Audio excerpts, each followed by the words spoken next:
kick back when you fake like that. I'ma kick back when you fake like that. What's up, y'all? I hope everybody's having a good day. My name is Widj-Gaëlle. I am also not a big fan of long intros. So basically what I do is I sit down and I have thoughts and reflection about life and just all sorts of different things, whether that is ministry, that is life, that is just personal life, or just lessons that I've learned over the years. And as I'm navigating my 20s, I'm just putting them on record. I'm putting my thoughts on record. And so I'm an avid YouTube consumer, so I make my videos for people who are grabbing a snack. This is my area of people that I'm trying to reach. Yeah, so I do this for people who are grabbing a snack. If you have a snack, just grab yours. Let's chat. Let's have a cool conversation. So today's topic is random thing I started doing as an aging student. By the age of 20, you've done a lot of school. And these are just like skills or things that I started doing, things that I've applied to my life, but also applied just in other contexts. This is for all the people who are going back to school or are entering the realm of school after high school. In Canada, we only have 6 years of kind of childhood period of time, and then you step into high school, which is 5 years, and then you go to college for 2 years, or from there you could go do a certificate. You could go straight to the market of working for people who are giving you a paycheck. So there's different paths, but and then there is university for the rest of your days, because you can go back. You can university just does not have an age. So basically, these are things that I've learned are helpful. I have a list. I really have a list of things.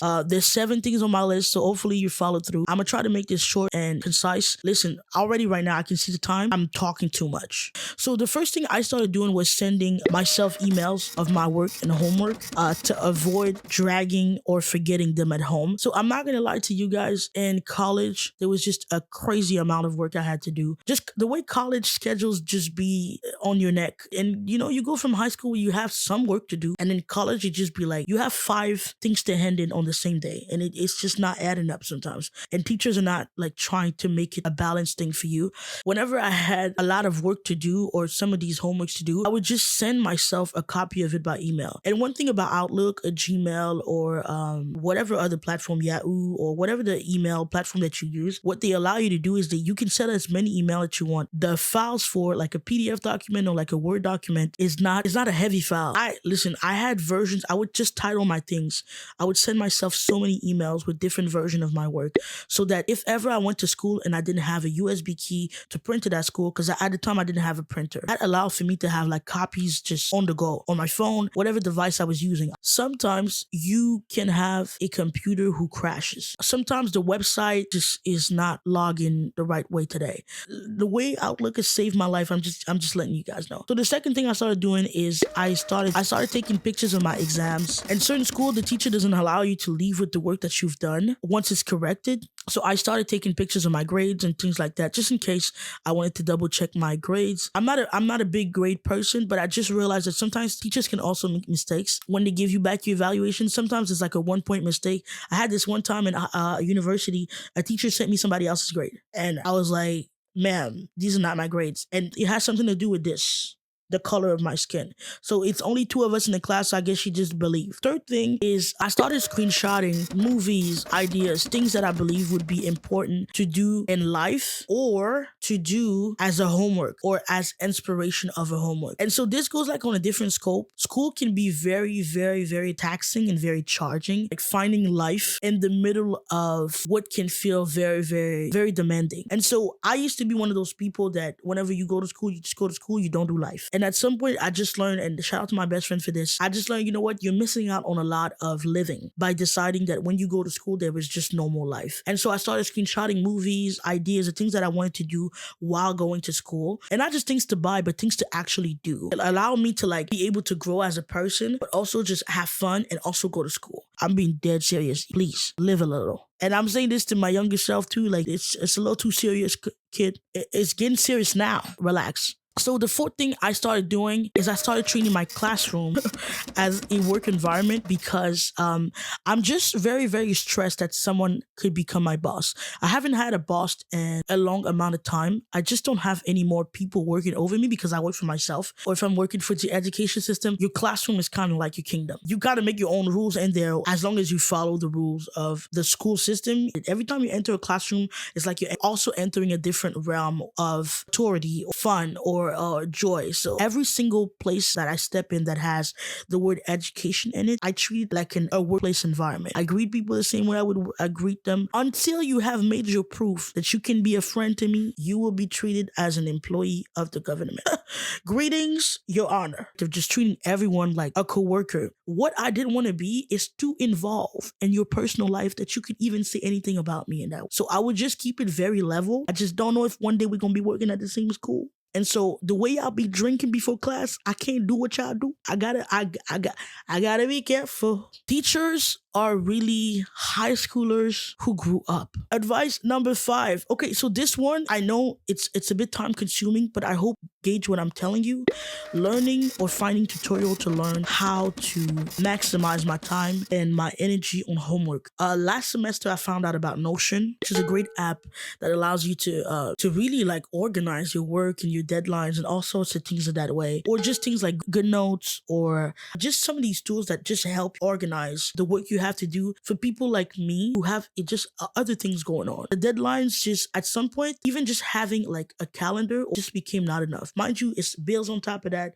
It's relationship that I'm trying to keep up. It's ministry deadlines. You can feel overwhelmed. Tools of that way just help me sometimes just put a lot more structure on school to know, okay, this week I have a lot more work to do. I need to start last week. Early end of a class also means early start of an assignment. And I used to not be like a big believer into just starting the work before the deadlines. But now I'm an avid believer in when you have any kind of work to do, to not feel discouraged the night before when you have to end it in. To open a document that you already started is so much better than opening a document that's just a white page. There's nothing like that white page syndrome the day before you have to end in your assignment. I've been there too. I'm looking at the document looking at me. So you kind of give yourself a head start. I cannot stress this enough. Being able to open a document that's not a white page is an undiagnosed blessing. And this one, a lot of people might not be on the same page as me for this one. And it kind of isn't linked with the number 6. No procrastination means more time to do what I want. So if I just put in the time today, Friday, I will be free to go hang out with my friend. I will be free to go to the restaurant. Whenever I delay it and I think like, oh, you know what? I have time tomorrow. The time tomorrow can be occupied by a phone call. Impromptu moment that you did not schedule. I changed my mentality and I kind of went reverse. I went, if I delay this, I might not have time to enjoy this moment as much. The thing about school is sometimes it just has this space in your brain where you just know you have something to do. So even when you go out, you're still thinking about the homework. I was sitting at church, the pastor preaching a good message. It's amazing. It's wonderful. And I'm just thinking, once you get home, girl, you got to write that 500. You got to write those 500 lines. You got to write that 2-page that the teacher asked for. And you know you didn't read the text. You know you ain't do nothing. So immediately the brain started going, oh, because you thought you had time tomorrow. And I just didn't want to be that person anymore. So I kind of started putting time before so that whenever I opened the document, I was not looking at a white page. Also that whenever I would end an assignment, I do my best to end my assignment early. I can't do the overnight things. I can't do it anymore. The way staying up until 11 p.m. for homework be irking my spirit. I would much rather be up watching a TV show. And so just to enjoy my life more, these are things that I've done. Hopefully all of these tools are helping you as school is on its way back to choke you. By the grace of God, you will not, no weapon formed against you.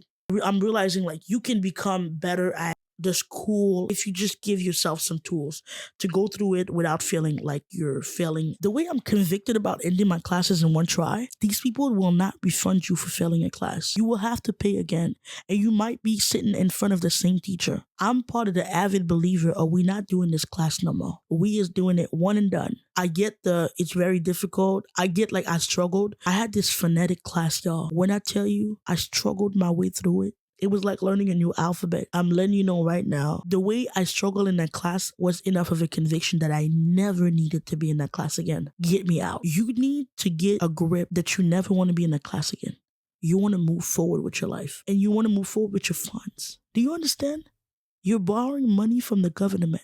All right, that's all. I'm giving you guys these advice, but I've tried them on my friends. If you have not subscribed yet, let's do a road to 500 people. Let's just get to 500 people into this channel so I can be able to make money out of these videos. I just feel like I've never said that before, and yeah, let's just do it. Let's just do it. Let's get to 500. So please, if you're watching the video and you haven't subscribed yet, just hit the subscribe button. Do the thing the YouTubers tell you to do. Please, I'm just trying. I just want to get to 500. At this point, it's kind of ridiculous. Deuces.